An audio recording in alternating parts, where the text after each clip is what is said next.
নমস্কার, লার্নিংস ক্লাসের ইংলিশ ক্লাসে তোমাদের সবাইকে স্বাগত। আজকে আমি আবার তোমাদের সামনে উপস্থিত হয়েছি ইংরাজির উপরে একটা খুব গুরুত্বপূর্ণ ক্লাস নিয়ে। ক্লাসটা মেনলি এমসিকিউ বেস হবে, কিন্তু এই ক্লাসের মাধ্যমে কিন্তু তোমাদের ইংরাজির ওপর যে কোর যে কনসেপ্টগুলো আছে সেই কনসেপ্টগুলো কিন্তু অনেকটা এই ক্লাসে ক্লিয়ার হয়ে যাবে। তো এই ভিডিওটা খুব গুরুত্বপূর্ণ হতে চলেছে, তোমরা অবশ্যই মন দিয়ে দেখবে। এবং এই ভিডিওর যে শেষের দিকের যে কোয়েশ্চেনগুলো আছে সেগুলো কিন্তু পরীক্ষার ক্ষেত্রে খুব ইম্পর্টেন্ট এবং সেগুলো প্রায়ই পরীক্ষাতে এসে থাকে। তো ভিডিওটি অবশ্যই মন দিয়ে দেখবে এবং সঙ্গে নোটবুক রাখবে, যাতে ওই যে ট্রিক্সগুলো বা যে রুলসগুলো আমি বলে দেবো সেগুলো যেন খাতায় নোট করে নিও। তো চলো ভিডিওটা স্টার্ট করি। প্রথম যে প্রশ্নটা রয়েছে দেখো, প্রশ্নটা একটা ফিল ইন দ্য ব্ল্যাঙ্কসের প্রশ্ন। কি বলেছে দেখো, no sooner dash he reach the station then the train left. অর্থাৎ সে ঢোকা মাত্রই ট্রেনটা স্টেশন থেকে বেরিয়ে গেল। আমাকে কি করতে হবে, আমাকে চারটে ভার্ব দিয়েছে, সেই চারটে ভার্ব থেকে আমাকে অ্যাপ্রোপ্রিয়েট ভার্বটা খুঁজে বের করতে হবে। কী কী দিয়েছে? ডিড দিয়েছে, হ্যাড দিয়েছে, হ্যাজ দিয়েছে, ওয়াজ দিয়েছে। তাহলে কি দেখো, এই যে প্রশ্নটা রয়েছে, এই প্রশ্নটার যে বাক্যটা রয়েছে সেই বাক্যটা কিন্তু পাস্ট টেন্সে রয়েছে।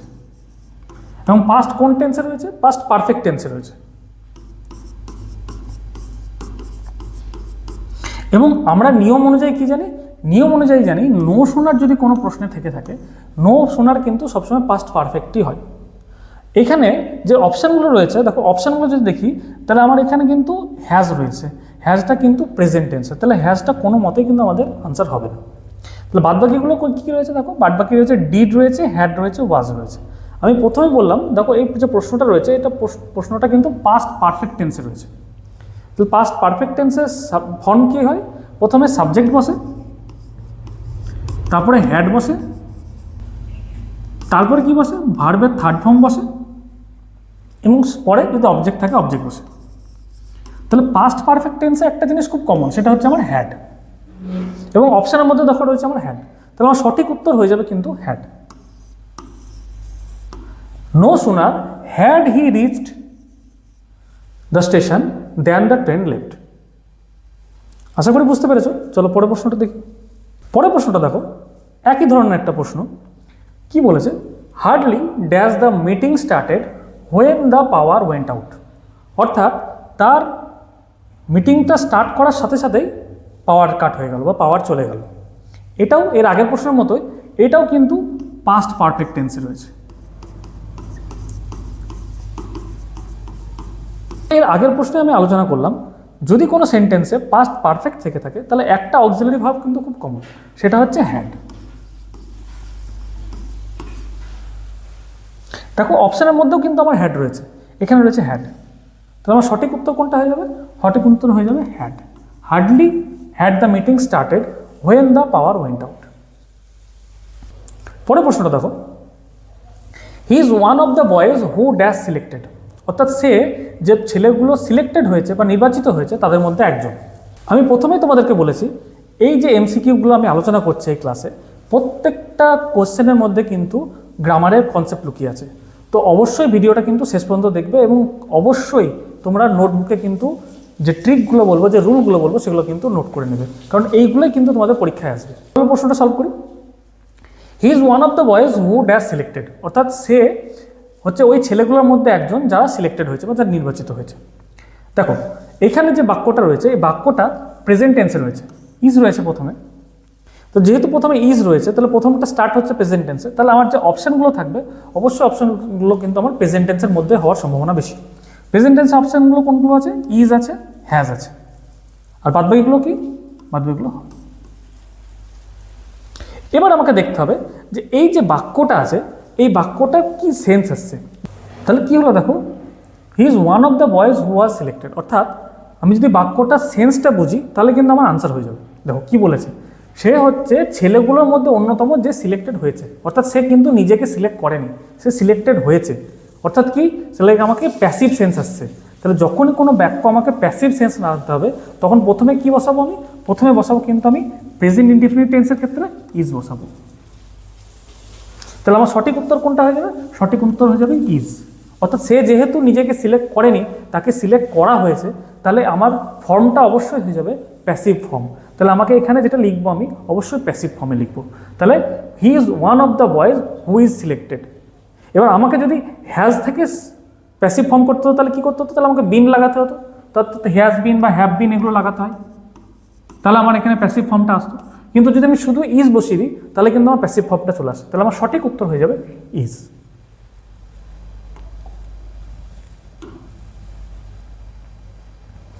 পরের প্রশ্নটা দেখো, এটাও একটা ফিল ইন দ্য ব্ল্যাঙ্কসের উপর প্রশ্ন। কি বলেছে, neither of the two candidates dash qualified, অর্থাৎ ওই ক্যান্ডিডেটস দুটোর মধ্যে কেউই কোয়ালিফাই করতে পারেনি।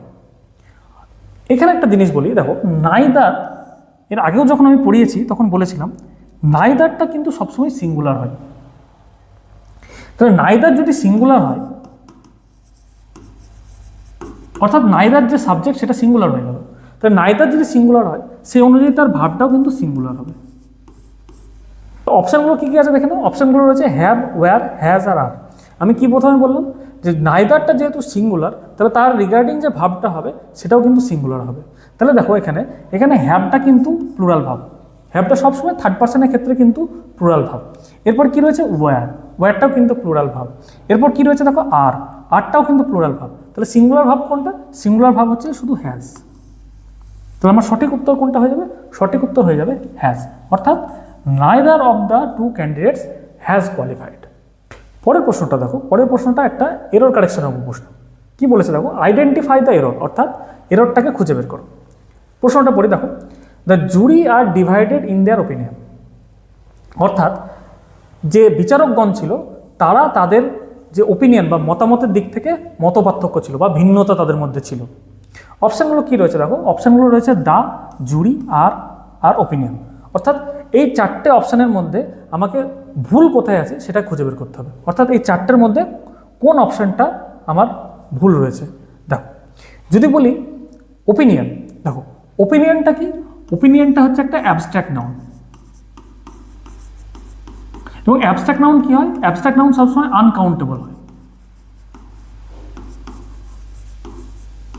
তাহলে অ্যাবস্ট্রাক্ট নাউন যদি আনকাউন্টেবল হয় তাহলে সেটা সবসময় সিঙ্গুলার হবে, তাহলে ওপিনিয়ন আছে, ঠিক আছে। পরেরটা দেখি, দেখো পরেরটা বলেছে আর। এবার আর রয়েছে, দেখো সাবজেক্টটা কি রয়েছে, সাবজেক্টটা রয়েছে হচ্ছে জুরি, অর্থাৎ এটা একটা কালেকটিভ নাউন।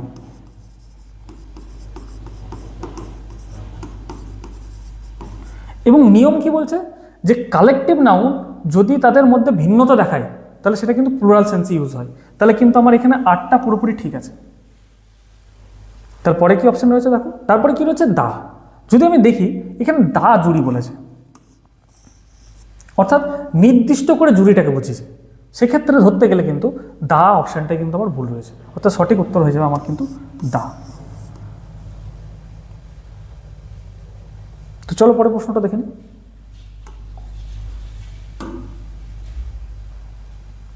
পরের প্রশ্নটা দেখো, একটা এরর কারেকশন উপর প্রশ্ন। কি বলেছে, he has a good knowledge in English, অর্থাৎ তার ইংরেজির ওপর ভালো জ্ঞান রয়েছে। কোথায় কোথায় ভুল খুঁজে বের করতে হবে আমাকে, অপশান রয়েছে হ্যাজ, গুড, নলেজ, ইন আর ইংলিশ। দেখো হি বসিয়েছে এখানে, অর্থাৎ এখানে থার্ড পার্সন সিঙ্গুলার নাম্বার আছে, তাহলে হি এর পরে হ্যাজ হবে, তাহলে এটা আমার ঠিক রয়েছে। গুড নলেজ বলেছে, দেখো এখানে কোনো কম্পারিজন করেনি, এটা নাউনের আগে একটা অ্যাডজেক্টিভ বসেছে গুড, এখানে কোনো কম্পারিজন বলেছে না, তাহলে গুড ঠিক রয়েছে, পজিটিভ ডিগ্রি। তারপরটা কি দেখো, তারপরটা রয়েছে নলেজ ইন। তোমাদেরকে বলে রাখি, দেখো নলেজ যে নাউনটা রয়েছে, নলেজের ক্ষেত্রে আমরা মেনলি দুটো প্রিপোজিশন ইউজ করি, একটা হচ্ছে অফ, একটা হচ্ছে ইন। যখন কোনো ভাস্ট বা বৃহত্তর ক্ষেত্রে বোঝাবে তখন সেটা হবে কিন্তু ইন, এবং যখন কোনো লিমিটেড ক্ষেত্রে বোঝাবে তখন সেটা হবে কিন্তু অফ। যেমন দেখো he had large knowledge in politics, বা he had large knowledge in politics, অর্থাৎ তার পলিটিক্সে বিরাট জ্ঞান রয়েছে। তাহলে পলিটিক্স একটা বড় জায়গা, সেই তুলনায় কিন্তু ইংলিশ একটা ছোট্ট একটা সাবজেক্ট। তাহলে আমি কি বললাম, নলেজ যখন ভাস্ট ক্ষেত্রে অ্যাপ্লিকেবল হবে তখন সেটা আমরা ইউজ করবো ইন, এবং যখন লিমিটেড ক্ষেত্রে ইউজ হবে তখন সেটা ইউজ করবো অফ। তাহলে আমার ভুল কোথায় রয়েছে, ভুল রয়েছে এখানে, অর্থাৎ আমার সঠিক উত্তর হয়ে যাবে নলেজ অফ। তাহলে আমার সঠিক উত্তর হয়ে যাবে অপশান সি, অর্থাৎ he has a good knowledge of English. তো চলো পরে প্রশ্নটা করি।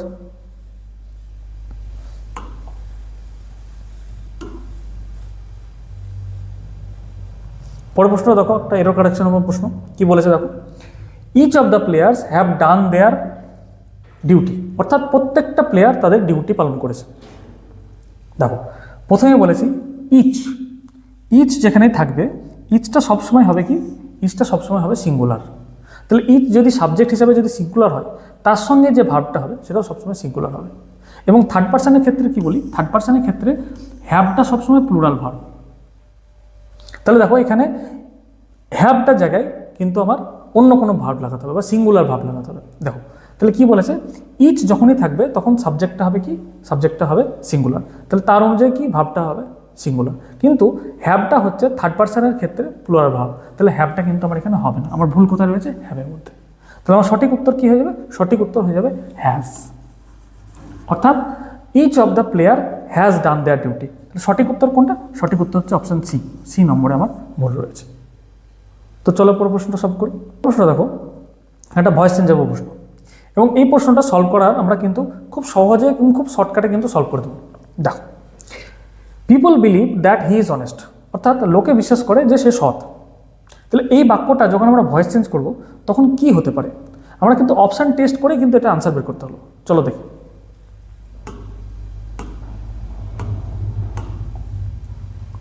প্রথমে দেখো, প্রথমে যেটা দেখতে হবে সেটা হচ্ছে আমার ভার্বটা কোন টেন্সে রয়েছে। ভার্বটা রয়েছে, মেন ভার্বটা রয়েছে বিলিভ। কোন টেন্সে রয়েছে, টেন্সে রয়েছে হচ্ছে প্রেজেন্ট ইনডিফিনিট টেন্সে।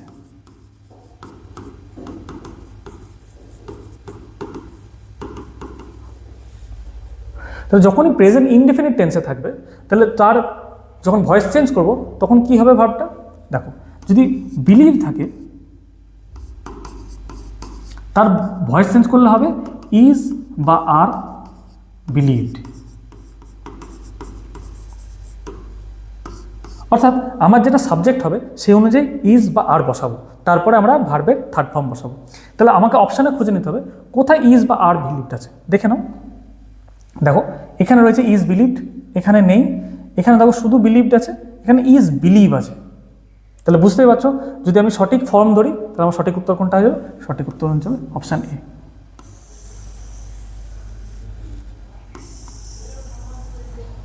তাহলে দেখো শুধুমাত্র অপশান টেস্ট করে একটা সামান্য একটা জিনিস দেখে নিয়ে কিন্তু আমরা একটা কোয়েশ্চেনকে খুব সহজে, ভয়েস চেঞ্জের কোয়েশ্চেনকে খুব সহজে কিন্তু আমরা,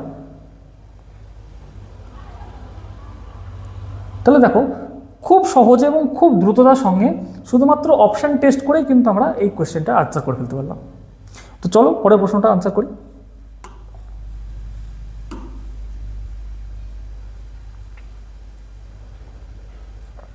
পরের প্রশ্ন কি রয়েছে দেখো, দে মেড হিম ক্যাপ্টেন, অর্থাৎ তারা তাকে ক্যাপ্টেন বানিয়েছে। এটারও ভয়েস চেঞ্জ করতে হবে। তো চলো করি। অপশানগুলো দেখো, প্রথমে দেখতে হবে কি, প্রথমে দেখতে হবে আমাকে ভার্ব। কি রয়েছে ভার্ব, মেড। অর্থাৎ এটা কি টেন্সে রয়েছে, এটা রয়েছে আমার পাস্ট ইনডিফিনিট টেন্সে।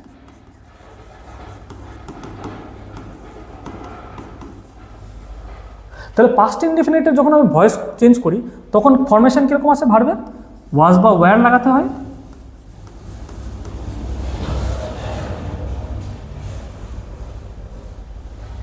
এবং তার সঙ্গে কী করতে হয়, তার সঙ্গে আমাকে ভার্ব যেটা থাকে মেন ভার্ব তার থার্ড ফর্ম লাগাতে হয়। অর্থাৎ এখানে মেন ভার্ব কী হয়েছে, মেড, অর্থাৎ তার থার্ড ফর্ম কী হবে, মেড।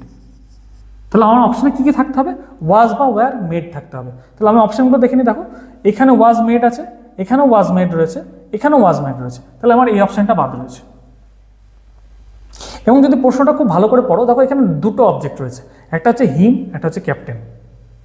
তাহলে আমি ক্যাপ্টেনটাকে ধরেও কিন্তু ভয়েস চেঞ্জ করতে পারবো, হিমটাকে ধরেও কিন্তু ভয়েস চেঞ্জ করতে পারবো। এবার দেখো যদি আমি অপশান বিটা পড়ি, বিটা দেখো এই যে উত্তরটা দেওয়া আছে বা যে অপশানটা দেওয়া আছে এটা কিন্তু কমপ্লিট করা আছে সেন্স। দেখো কী লেখা আছে, he was made the captain by them. অর্থাৎ এই যে ডাবল অবজেক্টিভ যে সেন্টেন্সটা রয়েছে সেটার হিমটাকে এটাকে সাবজেক্ট করে ও কিন্তু ভয়েস চেঞ্জ এখানে করা রয়েছে।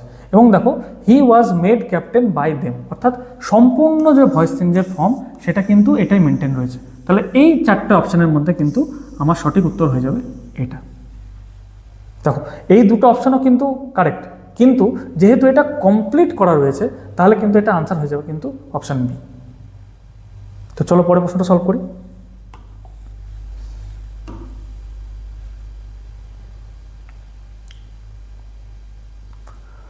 পরের প্রশ্নটা দেখো, এটাও একটা ভয়েস চেঞ্জের উপর প্রশ্ন। কি বলেছে? দ্য টিচার লেট হিম গো, অর্থাৎ শিক্ষক তাকে যেতে দিল। দেখো মেন ভার্ব কোনটা? মেন ভার্ব হচ্ছে লেট গো। মেন ভার্ব কি রয়েছে? মেন ভার্ব রয়েছে লেট গো, অর্থাৎ লেট গোটাকে আমাকে ভয়েস চেঞ্জ করতে হবে। এবার যদি লেট গোটাকে আমি ভয়েস চেঞ্জ করি পাস্ট ইনডিফিনিট টেন্সে কি হবে? তাহলে হবে ওয়াজ লেট গো। তাহলে আমাকে কি শুধু ওয়াজ লেট গো অপশানের মধ্যে খুঁজে বের করলেই কিন্তু ভয়েস চেঞ্জটা আনসার হয়ে যাবে। দেখো কোনটাই আছে, এখানে দেখো ওয়াজ অ্যালাউড আছে, এটা হবে না। প্রথমটা ওয়াজ লেট গো আছে, ওয়াজ লেট টু গো আছে, আর এখানেও লেট গো আছে শুধু। তাহলে আমার সঠিক উত্তর হয়ে যাবে ওয়াজ লেট গোটা কোথায় রয়েছে? সঠিক উত্তরটা রয়েছে হচ্ছে আমার অপশান এতে, অর্থাৎ he was let go by the teacher.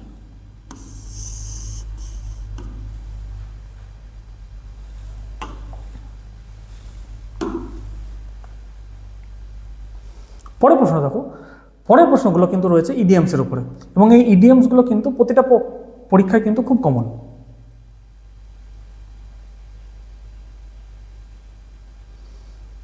পরের প্রশ্নগুলো দেখো, পরের প্রশ্নগুলো রয়েছে কিন্তু ইডিয়ামসের উপর। এই ইডিয়ামসগুলো কিন্তু প্রতিটা পরীক্ষায় খুবই কমন, এবং এই যে ইডিয়ামসগুলো তুমি পাবে এখানে, এগুলো কিন্তু প্রত্যেকটা পরীক্ষাতেই প্রায় এসে থাকে। তো দেখো কি রয়েছে।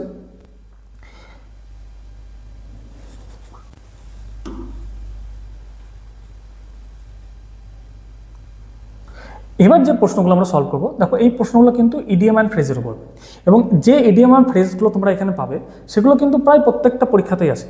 তো চলো এগুলো সলভ করি। দেখো কি আছে। স্পিল দ্য বিনস মিনস, অর্থাৎ স্পিল দ্য বিন, এই যে ইডিয়ামটা রয়েছে এটার অর্থ কি হবে? দেখো স্পিল দ্য বিন মানে আমরা কি জানি? স্পিল দ্য বিন মানে হচ্ছে পর্দা ফাঁস করা, অর্থাৎ কোনো গোপন জিনিস ফাঁস করে দেওয়া।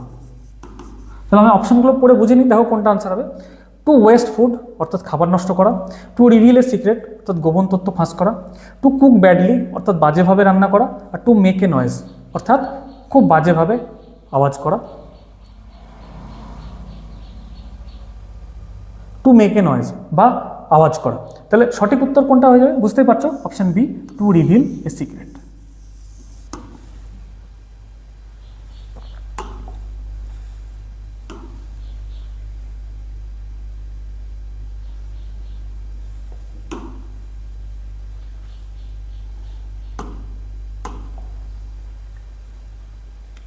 পরের প্রশ্ন দেখো, এটাও একটা খুব গুরুত্বপূর্ণ ইডিয়াম। পরের প্রশ্নটা দেখো, এটাও কিন্তু খুব গুরুত্বপূর্ণ একটা idiom. To hit the nail on the head, অর্থাৎ ঠিক পেরেকের মাথায় আঘাত করা, অর্থাৎ সঠিক জায়গায় আঘাত করা।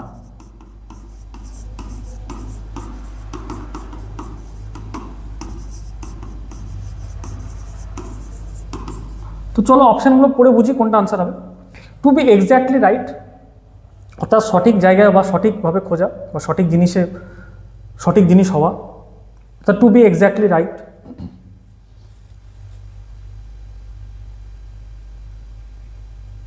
টু বি এক্স্যাক্টলি রাইট অর্থাৎ সঠিক হওয়া। টু ইনজিওর সামওয়ান বা কাউকে আহত করা। টু রিপেয়ার সামথিং, কোনো কিছুকে মেরামত করা। টু মিস এ পয়েন্ট, কোনো পয়েন্ট মিস করে যাওয়া। তাহলে সঠিক উত্তর কোনটা হবে? সঠিক উত্তর কোনটা হবে? সঠিক উত্তর হয়ে যাবে option A, to be exactly right.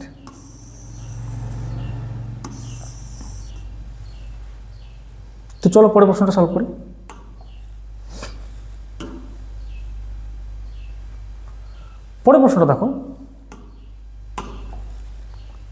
পরের প্রশ্নটা দেখো, অ্যাট সিক্সেস অ্যান্ড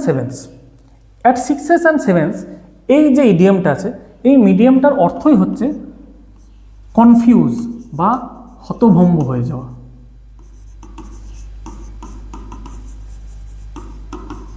তাহলে চলো আমরা অপশনগুলো পড়ে দেখে নিই যে কোনটা সঠিক আনসার হবে। প্রথমটা রয়েছে ইন অর্ডার, দ্বিতীয়টা রয়েছে ইন কনফিউশন, তৃতীয়টা রয়েছে ইন অ্যাঙ্গার, আর ইন প্রফিট। অর্থাৎ আমরা জানি কি 6 and 7 মানে কি হতভম্ব হয়ে যাওয়া বা কনফিউজ হয়ে যাওয়া। তাহলে সঠিক আনসার হয়ে যাবে অপশন বি, ইন কনফিউশন। তো চলো পরেরটা দেখি।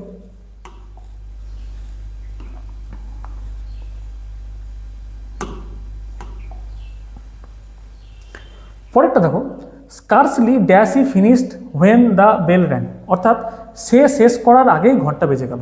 দেখো এই ক্লাসের প্রথম দিকে বলেছিলাম যে যখন তুমি পাস্ট পারফেক্ট কোনো টেন্সের কোনো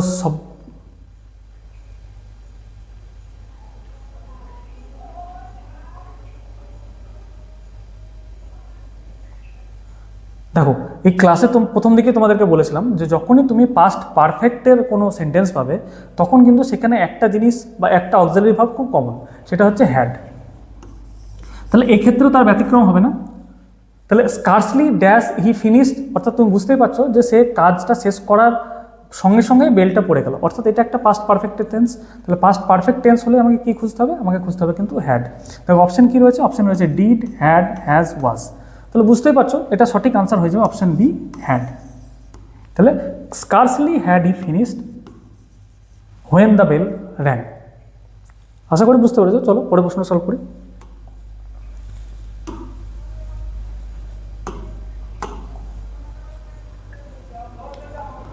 পরের প্রশ্নটা দেখো, খুব খুব খুব গুরুত্বপূর্ণ একটা প্রশ্ন। দেখো কি রয়েছে, the number of student dash increases every year, অর্থাৎ স্টুডেন্টের সংখ্যা প্রতি বছর বাড়ছে। এখানে একটা জিনিস বলি, দুটো জিনিস হয়, একটা হচ্ছে দা নাম্বার আর একটা হচ্ছে এ নাম্বার।